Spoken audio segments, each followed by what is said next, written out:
Aduh, tersagat dinding pula. Dah lah nak raya ni.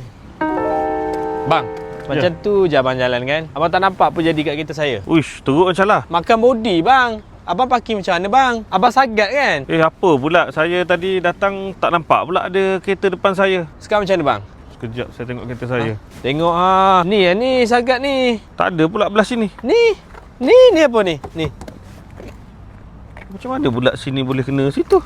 Manalah saya tahu abang bawa kereta. Settle tepi abang. Nak raya dah ni. Nak apa raya awak ni? Saya nak balik kampung ni. Beraya ni. Saya tak kira bang. Settle tepi je bang. 3,000 bang. Nak kena ketuk cat satu body. Saya tak boleh cat sini je bang. Nanti colour tak sama. Oi, sampai 3,000. Nak settle sekarang ke tak nak settle? Kalau tak saya call member saya. Apa pula panggil member pula ni? Tunggu sekejap saya connect pada dashcam saya ni kan. Nak tengok siapa langgar siapa. Dashcam saya ni saya pakai dashcam 70 A510. Yang ni depan 2700 resolution dia, belakang 1080 HD rakaman dia. Lepas tu dia ada 4G record live streaming. Maknanya daripada jauh pun boleh tengok juga kereta kita macam mana. Dia record. Lepas tu parking pun dia record. Bila abang tengok dalam ni, tengok kamu parking ke ataupun tak parking ke abang masuk dulu, tak sure. Sebab macam mana boleh langgar? Memang fungsi betul lah ni dashcam ni bang. Betul. Abang bukanlah nak promote kan, sebab jadi macam ni abang tak happy lah kan. Tapi kalau kamu nak beli dashcam ni, kamu boleh beli dekat Dasher, boleh install dekat Dasher juga. Bang. Bang. Kenapa Sini, tak apa, sini. Dah tadi nak 3,000. Tak, 500 saya tak panggil member. Tak apa, saya on. Bang. Saya tengok jap. Bang, lepas tu siapa nak bayar bang? Tu, Cala tu. Tu kereta siapa? Kereta Pak Long saya.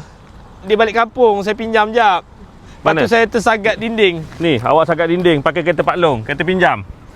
Pinjam pak cik. Lepas tu awak nak salahkan saya. Awak ada lesen tak?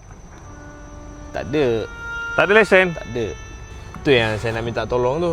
Dapat 500 pun okey lah. Saya pergi polish dulu ke apa? Sekejap saya ambil surat saman jap. Saya pegawai.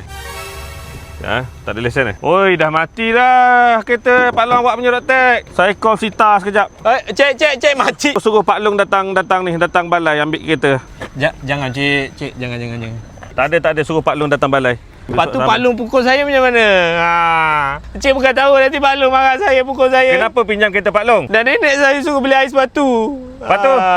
Saya naiklah kereta. Malas nak naik motor. Tak ada suruh Pak Long datang balai. Cik, nanti saya kena pukul cik. Janganlah menipu orang. Tak boleh tolong pun tak apalah cik. Tapi minta tolong satu je cik. Cik cakap Pak Long saya jangan pukul saya. Kalau dia pukul saya, cik tangkap dia. Boleh tak? Boleh, yang tu boleh tolong. Lepas tu saya nak balik macam mana?